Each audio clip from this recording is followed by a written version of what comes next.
Morning, Jake. Morning. All right. Jared, go ahead, followed by Mitch, then Sean.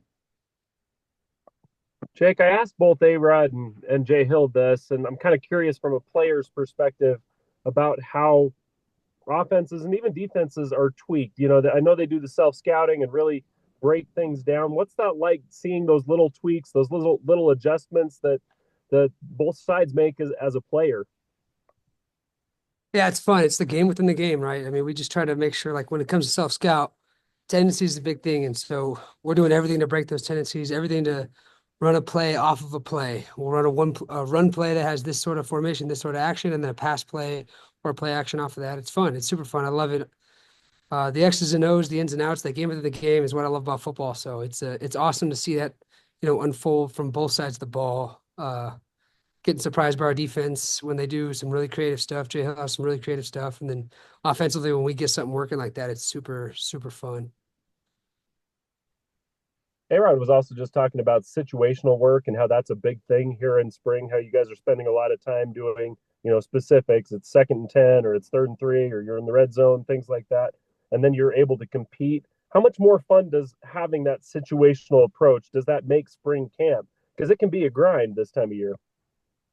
I'll tell you what, we don't feel like it's a grind right now. I mean, the grind is the winter workouts when there's not even a ball. It's the weight room, it's the sprinting on the turf and stuff like that. Like that's the grind.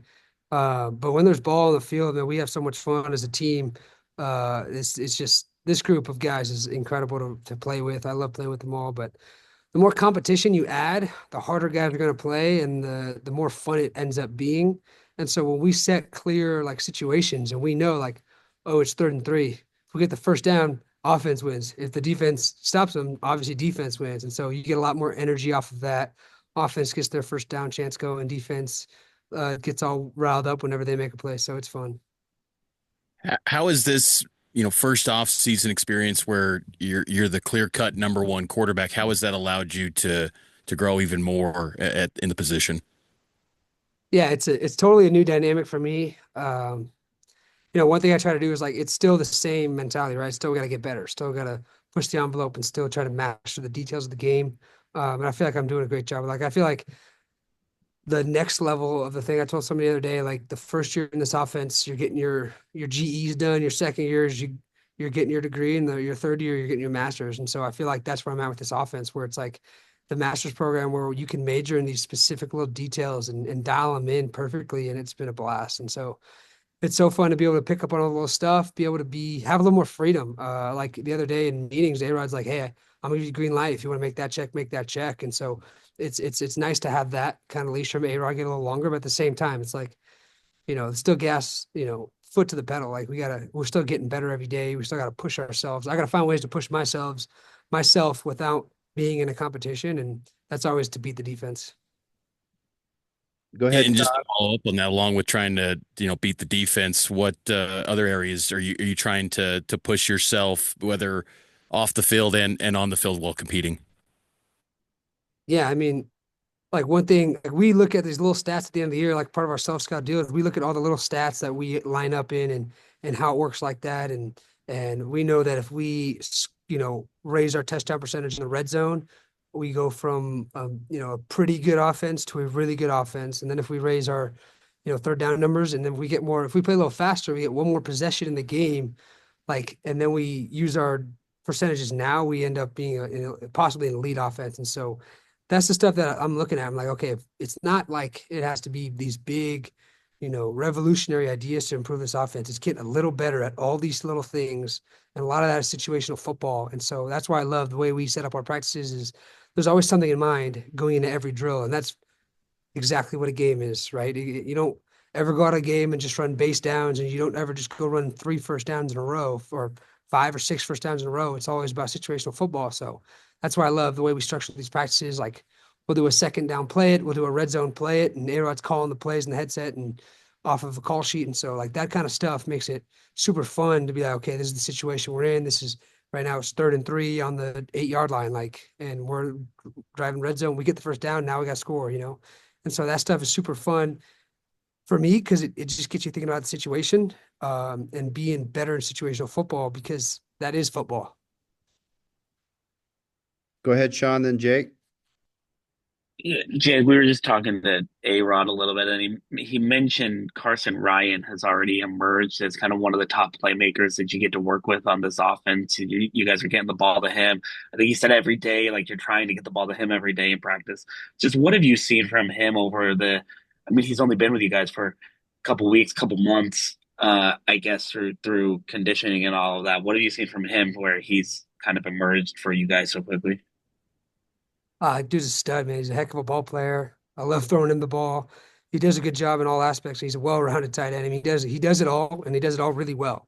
And it's super fun to see him out there running routes, creating separation, using his physicality versus DBs, and then using his speed versus linebackers. Like, it's fun to watch him play football. Like, it's fun to watch. It's fun to throw the ball to him. He's a guy who's gonna get open, even though it seems like he shouldn't be, and he's gonna make plays. And the way he's picked up this offense so fast has been so awesome. It's cool to see a guy like that who's obviously older, transfer in, and has a great feel for the game. And that's a big part of our offense, is to have a feel for what's going on around you while also knowing what you're doing. And so he's done a good job of knowing what he's doing, but he still has a feel for the game. It's obviously, it takes a guy with experience to have that. And so Carson Ryan, he's impressed me a lot, man. He's going to be a weapon for us, no doubt. Yeah, Jake, I wanted to ask you, Aaron Roderick has said he's challenged you to push to 70% completion percentage, 30 touchdowns, single-digit interceptions. Do you embrace those benchmarks he set for you?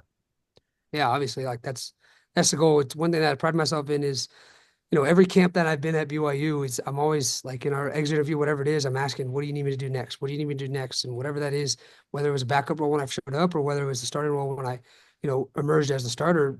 And that's the big thing is like, we're going to raise these numbers. And those are some of the numbers that we look at. We're like, those numbers will drastically increase if we do these little things better. And so it's not, like I said, it's not revolutionary change. It's something we can easily do. And so it's something that is a goal, obviously, of mine. And, I think I harp on myself more than anybody else does. And so I want to be well above that. And so that's the goal. I also want to take you back. Super Bowl, you went down to New Orleans. I think you were a invitee of Bob Kraft, Robert Kraft out there with the New England Patriots. We're seeing your profile really rise nationally. Are you embracing all that along with improving as a quarterback in the on-field product? How do you balance both of those?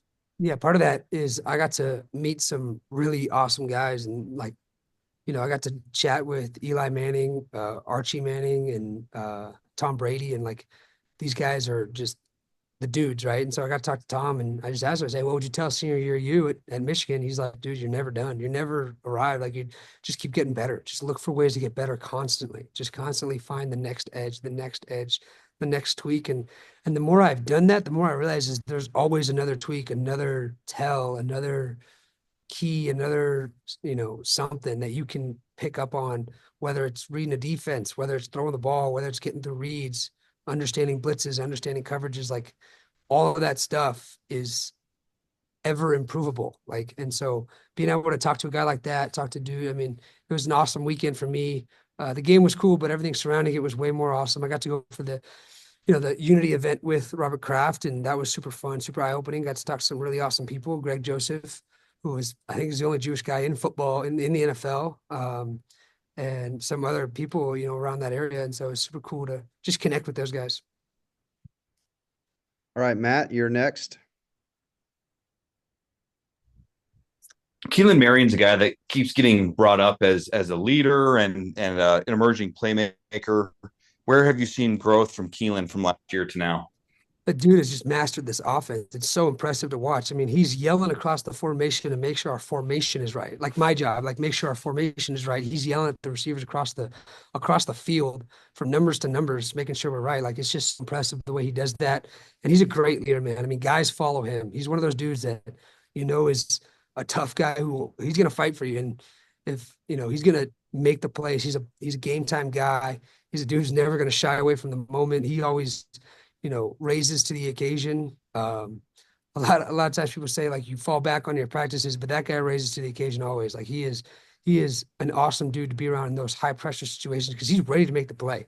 And so that's rubbing off on the guys around him, especially those young guys in the receiver room, guys who are emerging like Tay Nakua, they're starting to feel that from him. It's like, okay, like, all right, like, let's make this play. But if I can, I'm going to make this play. And that's Keelan's whole mindset, his whole attitude. He's like such an easy guy. Like I love to give him more authority in the, you know, the offense. Be like, hey, Keelan, you get this break. Hey, Keelan, you do this. Like, because people love to hear from that guy because that guy is just, he's just a heck of a leader. And it's just all so natural. It's natural ability from him. And it's really cool to watch and see how far he's come.